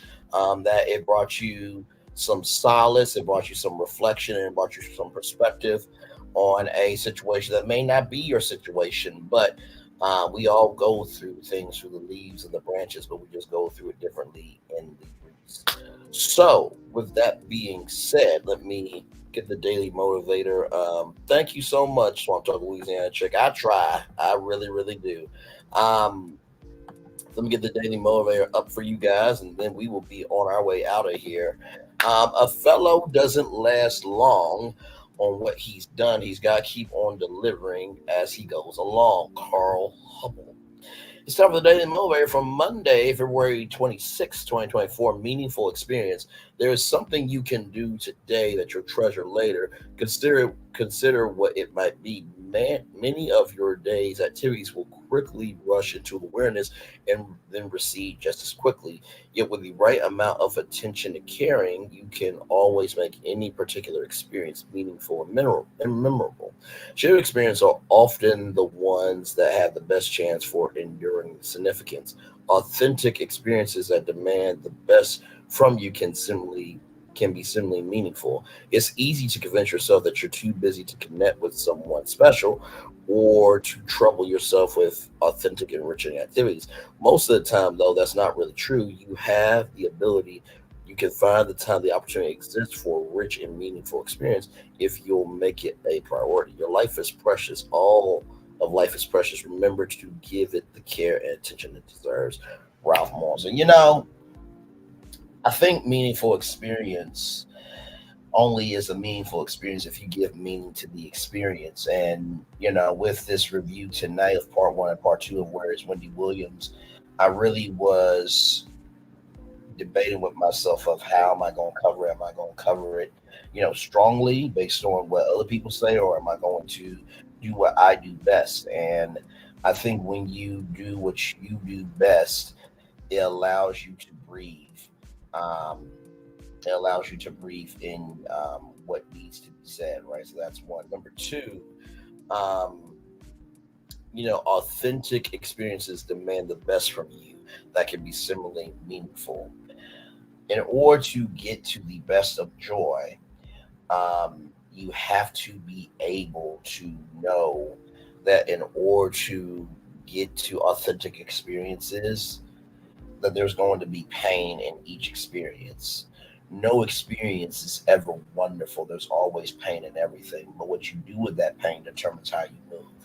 And then finally, you know, I truly feel that at the beginning, middle, end of the day, no weapon formed against you shall prosper. That scripture is said so many times, and I think people miss the meaning of it is that the weapon will form, but doesn't mean it's going to prosper. The weapon will form, but doesn't mean it's going to prosper. So whatever experience you want in life, it will only prosper if you give to yourself of that experience. And not every experience is meant to be experienced. No is a whole sentence, and peace is your right, and being able to move forward is your responsibility. And with that being said, it is time for the best outro on YouTube. Know what you do and do what you know. Never say you weren't born special, because you were always born a blessing. And trust, you may not be where you want to be, but by the end of it, you'll be where you need to be. Do what you've been chosen to do. Wise one thing to call yourself is another thing to be chosen. One love, much love, all love. I spend time with you. You spend time with me. And hopefully, by spending time together, we'll rise to be great together. And always remember, we're doing radio, television, YouTube, living your best life, or you're just breaking down the degrees of heat within a hot topic. Make sure the replay is not just ready for you to watch it, not just ready for you to listen to it, but for you to want to experience it again. I love you. I value. I embrace you. Always remember, to receive love, you gotta give it. Or receive love, you gotta give it. Or receive love, you gotta give it. Wherever obstacles you ever overcome, wherever success you have achieved on this particular day, I am extremely proud of you. But if no one else is proud of you, be proud of your damn self. And finally, y'all, I know everyone's going to have their opinions, but let's not let opinions and rumors be truth and gospel. And the only way that that will happen is by giving energy to it. Enjoy the fireworks for the day that was, for the day that's to come, and for the blessings that are on the way for you, me, and for all of us as a people, as a society, and as a culture. Part one and part two. This is it for Where is Wendy Williams, the documentary. Part three and part four after show will be on tomorrow night at 6 p.m. Eastern. Normally we cover. Hey, I said welcome in. We're just about to get off here. I appreciate you coming through. You did a great job this morning, as always. Like I said, part one and part two is right here for you all. Like I said, we usually cover 90 Day Fiance, the single life. And as I leave, more people come in. See what happens. See what happens. But I feel the love, and I send it right back to you. But like I said, we cover 90 Day Fiance, the single life, on Tuesdays. But because of the gravity, the sincerity, and the pure responsibility of covering the story, y'all know what we are, a very topical channel. So tomorrow night, Where's Wendy Williams part 3 and part 4 will be here. And then Wednesday will be 90 Day Fiance, the single life. One love, much love, all love. Enjoy the fireworks. Good night, everybody.